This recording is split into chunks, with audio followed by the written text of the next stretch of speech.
Hello, I'm Julia Harvey, and this is Omm1 Task 2, Motivating Students for the MSCIN program, Western Governors University, Class D186, Learning as a Science.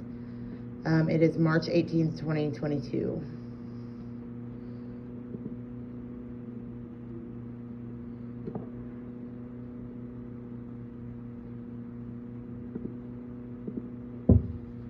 What is a growth mindset? Well, to understand that, we actually have to look at what a fixed mindset is, because a growth mindset is actually the opposite. So a fixed mindset is where someone believes that intelligence and talent are innate traits that don't change. You're born with the amount of intelligence you're going to have. You die with that same amount of intelligence. Their belief is that we are not ever going to change or grow or evolve.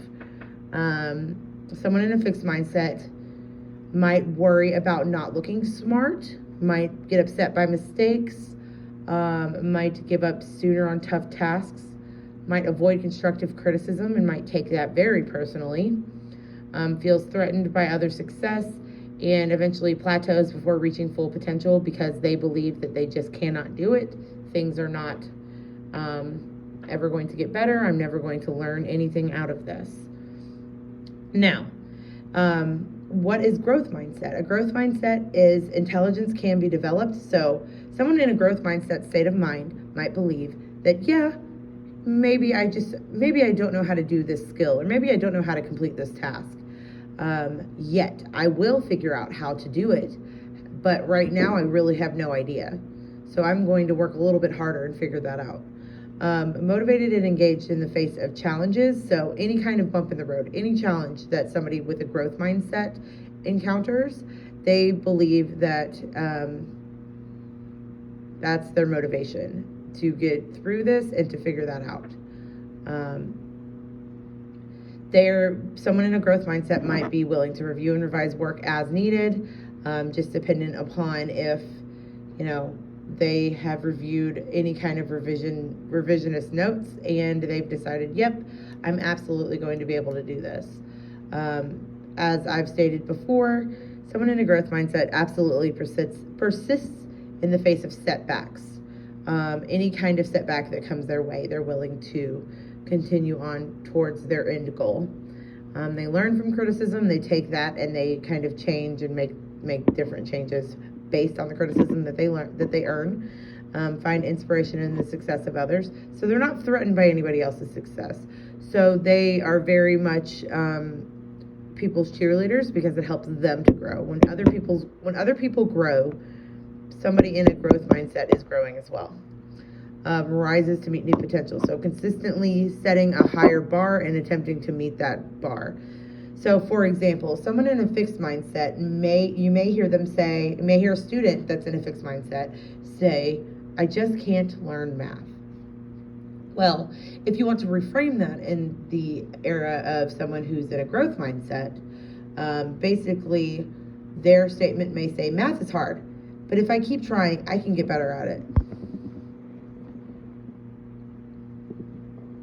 Okay, so now we have an example of a growth mindset artifact. So this is an example of a student conference that I've encountered. So the student and myself met after he indicated that he was becoming overwhelmed with the amount of work and due dates for said work. So this student, just a little bit of background, this student was very much absent for an entire week. They came back to school. They're in AP classes. So I'm a special education teacher. They are also on my caseload. Their eligibility is a written expression. However, the student has anxiety and it's undiagnosed. So the fact that he was becoming overwhelmed because of all of the list of things he had to do on top of his extracurricular activities, it all just kind of combined. So he is also dealing with changes at home. So mom and dad are no longer together. Dad has a girlfriend. They live separately. He and dad are not getting along. That adds to his emotional disruption. So on top of that, outside of school, inside of school, he's overwhelmed with the amount of work he has to complete. The day in question, I am just kind of going through class, and I notice that this student has his head down. His face is kind of puffy, like he has been upset and crying. So in order to kind of alleviate the situation, I ask him to go and fill up his water bottle. I wait a few seconds for him out in the hallway. He meets me there. We kind of discussed how we need to go into my separate classroom. This isn't a co-teaching environment. So in my separate classroom, we meet and we discuss prioritizing what's important and what can go after. So it was discussed that he for sure